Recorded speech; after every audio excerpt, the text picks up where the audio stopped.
2021 সালে বাতিল হওয়া সুবিধা চালুর দাবিতে সারা দেশে ট্রেন চলাচল বন্ধ করেছে রানিং স্টাফরা। চরম ভোগান্তিতে যাত্রীরা। রেল সচিবের সাথে বৈঠকে আসেনি কোনো সিদ্ধান্ত। টিকিট কাটা যাত্রীদের বিকল্প উপায়ে বিআরটিসির বাসে গন্তব্যে পৌঁছে দেওয়া হচ্ছে। সায়দাবাদ সহ অন্যান্য টার্মিনালে বাড়তি চাপ। এত মাল সামান নিয়ে আসছি, এখন ট্রেন চলবে না, আমরা এটা কষ্ট পাচ্ছি না। ট্রেনের টিকিট অলরেডি অনলাইনে কাটা, তাহলে আপনারা আমাদের বিআরটিসি সার্ভিসটা নেন।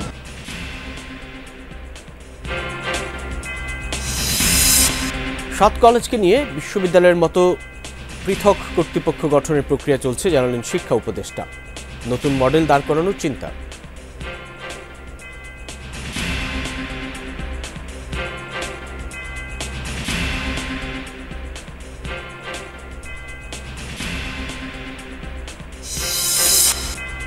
ইসির ক্ষমতা খর্ব হোক, চায় না ইউরোপীয় ইউনিয়নও। রাষ্ট্রদূত মাইকেল মিলারের সাথে বৈঠক শেষে জানালেন সিইসি, সব ধরনের সহযোগিতার আশ্বাস জোটের।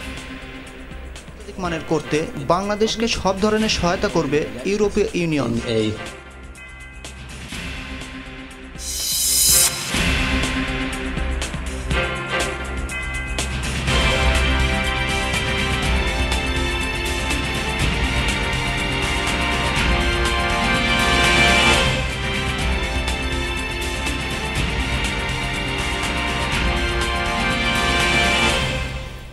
আমন্ত্রণ যমুনা নিউজে, আপনাদের সাথে আছি আমি সাইফুদ্দিন রবিন। এতক্ষণ শিরোনাম দেখছিলেন।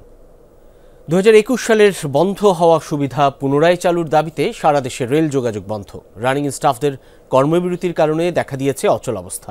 মধ্যরাত থেকেই ট্রেন চলাচল বন্ধের ঘোষণায় বিপাকে সব রুটের যাত্রীরা। হাজার হাজার মানুষ স্টেশনে এসে জানতে পারেন ট্রেন ছাড়ছে না।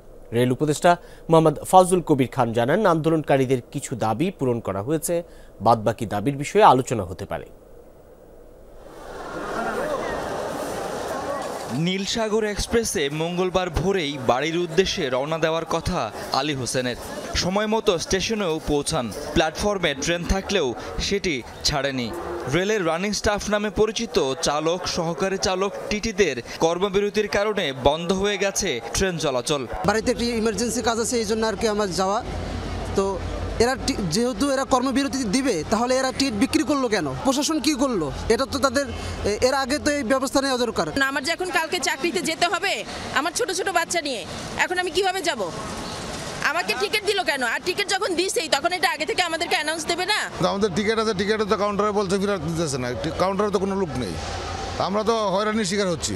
বিকল্পভাবে বাসে যাওয়ার জন্য চেষ্টা করতেছি, কিন্তু তারা আমাদেরকে টাকাও রিটার্ন দিচ্ছে না। কমলাপুর স্টেশন থেকে মধ্যরাতের পর ছাড়েনি কোনো ট্রেন। ভোর 4:45 থেকে নির্ধারিত সবগুলো আন্তনগর, মেইল এবং কমিউটার ট্রেনের যাত্রা বাতিল হয়েছে। এতে ভোগান্তিতে পড়েন অসংখ্য যাত্রী। তাদের অনেকে শিশু এবং বয়োজ্যেষ্ঠ। তারা বলছেন, ট্রেন বন্ধের তথ্য কর্তৃপক্ষ আগেভাগে দিলেই পারত। খুব সমস্যায় আছে বলে আমার নিয়ে যার মতো কোনো প্রসেস নেই। অনেক ভোরবেলা আইছি, সকালবেলা 6:46 আমার ট্রেন ছিল। আমি এখানে আসার পরে জানতে পারলাম যে আমার ট্রেন যাবে না। কেন তারা আগে আমাদেরকে জানিতে পারলো না? আগামীকালকে আমার ডিগ্রি ফার্স্ট ইয়ারের পরীক্ষা, তো এমতো অবস্থায় আমি কিভাবে এখন যাব? আমি যে সকালবেলা এসেছি এখানে, এই যে সময়টা ব্যয় করলাম, এটা ড্রাইভার কে নেবে? আন্দোলনকারীদের কর্মবিরতির কারণে ট্রেন যাত্রার শিডিউল বিপর্যয় হয়েছে। স্টেশন ম্যানেজার জানালেন, টিকিটের অর্থ ফেরত দেওয়া হচ্ছে।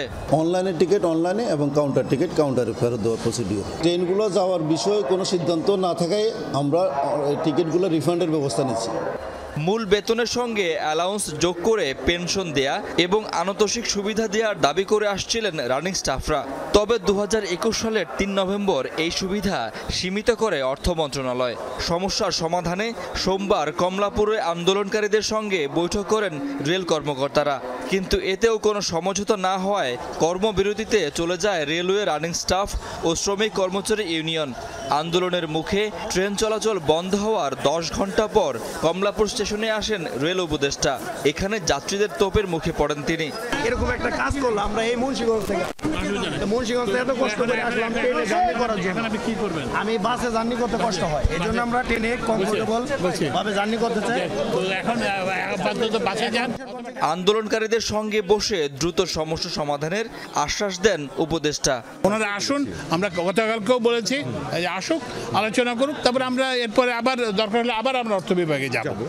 রেলের বিকল্প হিসেবে গুরুত্বপূর্ণ রুটে যাত্রী পরিবহনের জন্য বিআরটিসি বাস সার্ভিস চালু করা হয়েছে। শাকিল হাসান, যমুনা নিউজ, ঢাকা। সহকর্মী আহমেদ রেজা রয়েছেন কমলাপুর রেল স্টেশনে, যোগ দিচ্ছেন তিনি। রেজা, একটু জানাবেন, কয়েক দফা বৈঠক হলো রানিং স্টাফদের সঙ্গে, কোনো সিদ্ধান্ত কি এলো? কি বলছেন আসলে সব পক্ষ সবশেষ পর্যন্ত?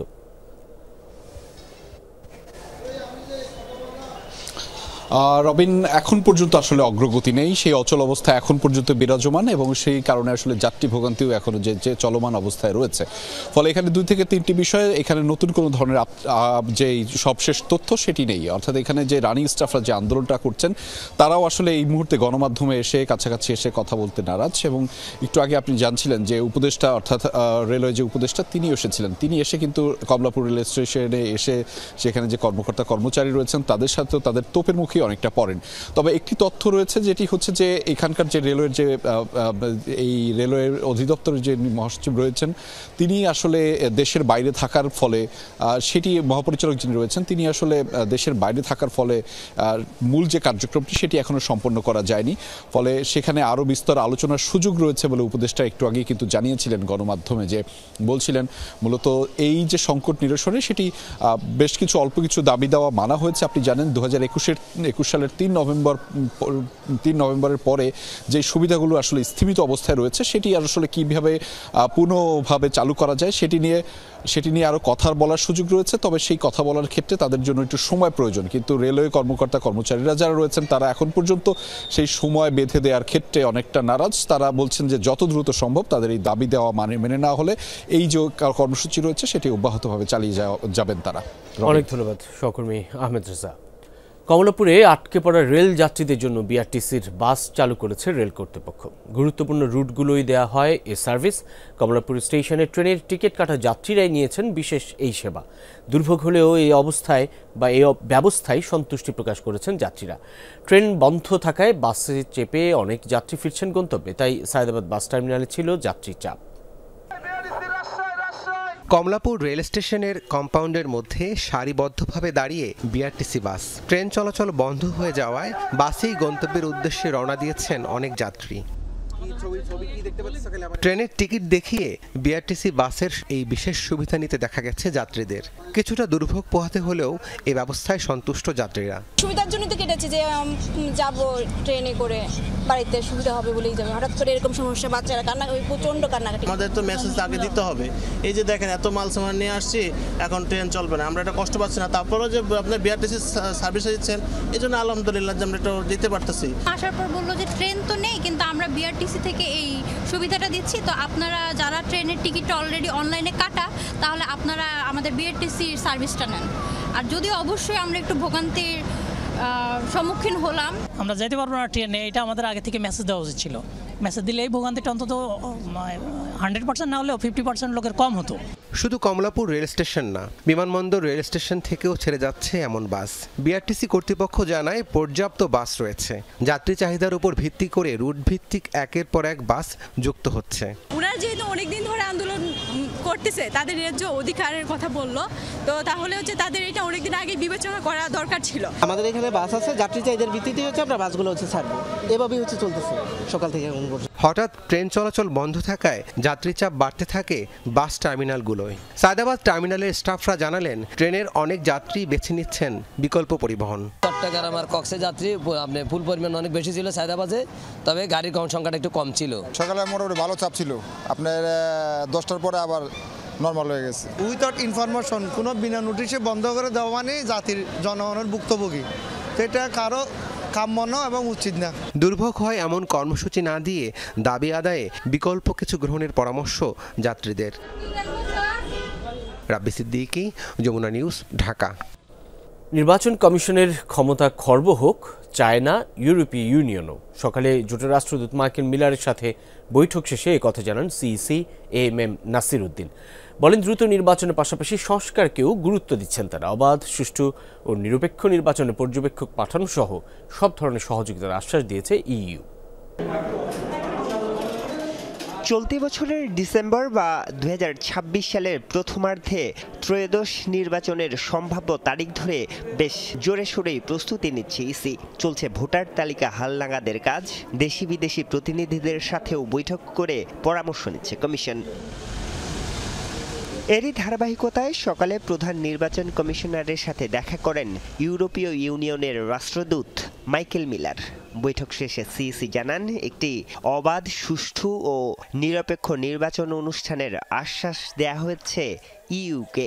আমরা তো সর্বশক্তি নিয়োগ করেছি to ensure A free, fair and credible election. আমরা বলেছি যে আমাদের যে কমিটমেন্ট সেটা অ্যাচিভ করার জন্য, ডেলিভার করার জন্য আমরা সার্বিক প্রস্তুতি নিয়ে আগাচ্ছি, এই কথাটা ওনাদেরকে জানিয়েছি। নির্বাচন সংস্কার প্রস্তাব নিয়েও বৈঠকে আলোচনা হয়। সিইসি জানান, ইসির ক্ষমতা খর্ব হোক সেটি চায় না ইউরোপীয় জোট। ওনারা রিফর্মের প্রতি একটু গুরুত্ব দিচ্ছেন, যে রিফর্মের জন্য টাইমটা খুব শর্ট হয়ে যাচ্ছে, এটা মনে করছি। ওনারা they are emphasizing the reform process to go on. এটা একটা সাজেশন, ওনাদের পক্ষে সাজেশন, নট এ প্রেশার। ইসির স্বাধীনতা কম্প্রোমাইজড হোক এটা আমরা চাই না, এই কথাটা ওনাদেরকে আমরা জানিয়েছি। তারা অ্যাপ্রিসিয়েট করছে, বলে যে আমরা বিশ্বাস করি the EC should be independent.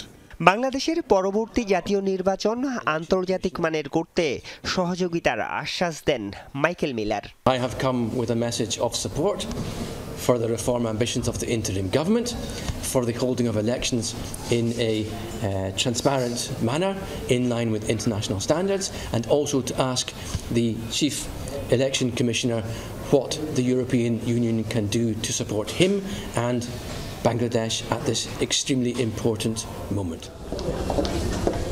দুপুরে নির্বাচন কমিশনের অতিরিক্ত সচিবের সাথে সৌজন্য সাক্ষাৎ করেন ইইউ দূতাবাসে সফরকারী একটি প্রতিনিধি দল। আরিফুর রহমান সবুজ, যমুনা নিউজ, ঢাকা। 7 কলেজ নিয়ে বিশ্ববিদ্যালয়ের মতো একটি কর্তৃপক্ষ গঠনের প্রক্রিয়া চলছে। নতুন একটি মডেল দাঁড় করানো হতে পারে বলে জানিয়েছেন শিক্ষা উপদেষ্টা ওয়াহিদুদ্দিন মাহমুদ। বলেন, 7 কলেজকে ঢাকা বিশ্ববিদ্যালয়ের অধীনে আনাটাই একটি ভুল সিদ্ধান্ত ছিল। হঠাৎ সেই সিদ্ধান্ত থেকে বের হওয়ায় দেখা দিয়েছে নতুন জটিলতা। মঙ্গলবার সকালে নর্থ সাউথ বিশ্ববিদ্যালয়ে অনুষ্ঠিত হয় বাংলাদেশের শিক্ষা এবং উদ্ভাবন খাতে পরিবর্তন নিয়ে অনুষ্ঠান, national education and innovation dialogue 2025, যার উদ্দেশ্য শিক্ষা ব্যবস্থার পুনর্গঠন, এছাড়া শিক্ষার্থীদের মাঝে উদ্ভাবনী দক্ষতা তৈরি এবং এ সংক্রান্ত শিক্ষানীতি কার্যকরে প্রয়োজনীয় আলোচনার ক্ষেত্র প্রস্তুত করা।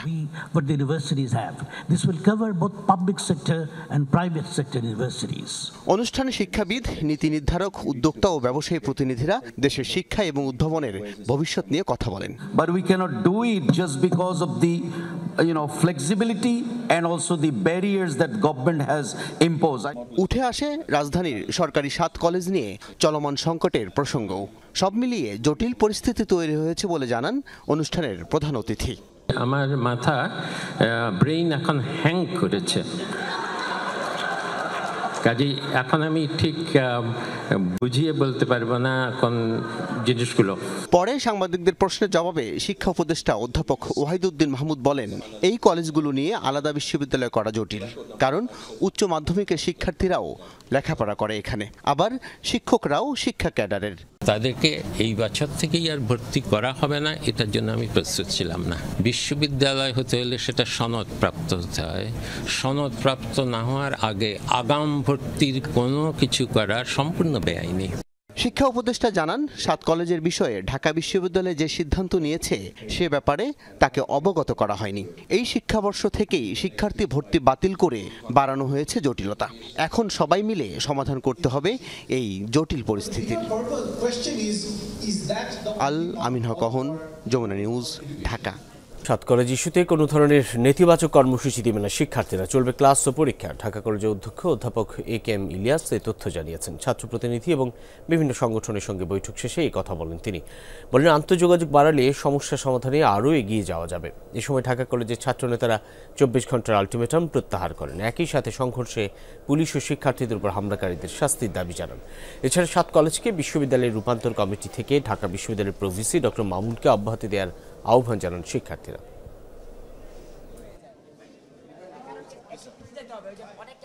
আন্তঃযোগাযোগটা বাড়াইতে হবে যাতে আমরা কোথায় বাধাবিঘ্ন না হয়, অর্থাৎ পরীক্ষাগুলো যদি সচল থাকে, তারপরে ক্লাসগুলো যদি চালু রাখতে পারি, আর সরকার যে পরিকল্পনা আগাচ্ছেন সেটা যদি সঠিকভাবে চলে, তাহলে এদের মধ্যে একটা সমন্বয় প্রয়োজন হবে। সেই সমন্বয়টা যদি সুষ্ঠুভাবে হয়, আশা করি ছাত্রদের সমস্যা হবে না। কর্তৃপক্ষ সুবিধা যাতে না পায়, এর জন্য কোনো প্রকার সহিংসতা ঘটে এরকম কোনো কর্মসূচি আমরা দিব না। তবে এই যে দোষী মানুষগুলো আছে তাদের শাস্তি নিশ্চিতে রাষ্ট্র এবং সংশ্লিষ্ট ব্যক্তিবর্গ কি সিদ্ধান্ত নেয়, এটি সবসময় আমরা পর্যবেক্ষণ করব।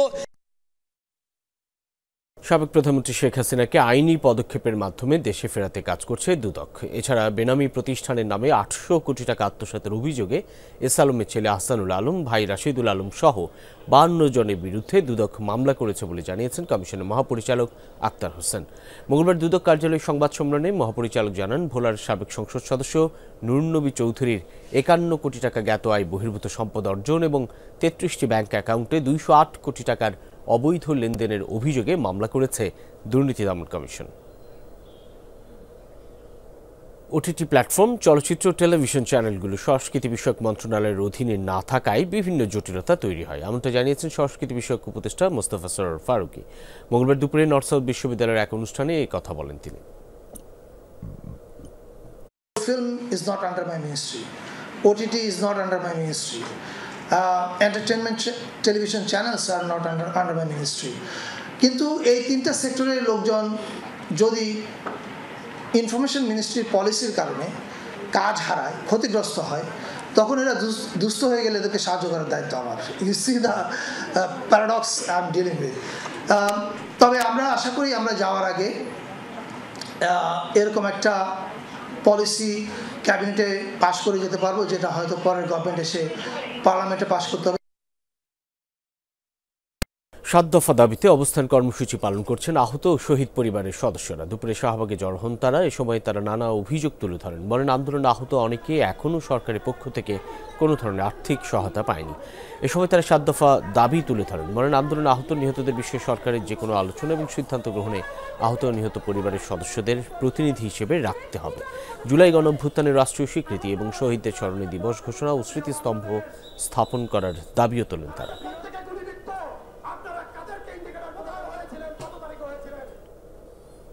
দর্শক, এই ছিল যমুনা নিউজে।